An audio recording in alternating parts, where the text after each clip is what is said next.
নাম বলেন আপনার? আমার নাম মজিবার। মজিবার, এই কিভাবে যে মুড়ির ব্যবসা থেকে ব্যবসা শুরু করলেন একটু বলেন না। মুড়ির ব্যবসা কিভাবে শুরু করলেন? প্রথমে তো আপনার কাছে কিছু ছিল না, বললেন যে কিছু ছিল না। কার কাছ থেকে ধান চাইলেন? যে আমার মামা খেল মামার থেকে ধান চাইলেন। মামা কি বললো? দিল, প্রথমে কি বললো? দিতে চাইলো না নাকি? তোরা খাই নেবে, দেবো না তাই বললো। তারপর দিয়ে দিল। তারপরে সেই ধান নিয়ে এসে কি করলেন? মুড়ি ভাই যে বেঁচে এক বছর পর আবার চালিকের গাছের লাইছি, চালিকের গাছে আবার বড় বেটা ছেড়ে দিচ্ছি। বড় বেটা ওই আপনার সাথে যে কি ধান বেনে নিয়ে আসলো, এনে চাউলের ব্যবসা আপনার সাথে করে কয় টাকা লাভ হয়েছিল? লাভ 1000-5000 টাকা লাভ হচ্ছিল।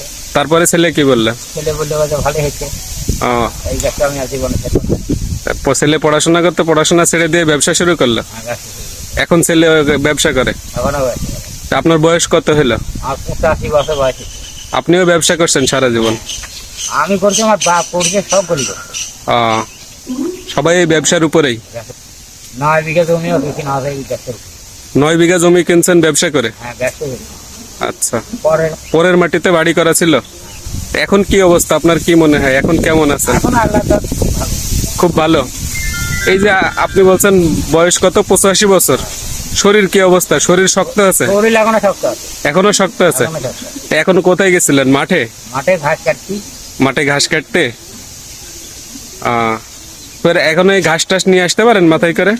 হ্যাঁ, এখনো 2 মনে 2.5 মনে বস্তা টানেন? জানি। শরীরে অসুবিধা হয় না? না, যাক ভালো, আলহামদুলিল্লাহ শরীর ভালো আছে, সুস্থ আছে। আল্লাহ আরো দীর্ঘজীবী করুক। তো ভালো থাকেন, আমাদের জন্য দোয়া করেন। হ্যাঁ।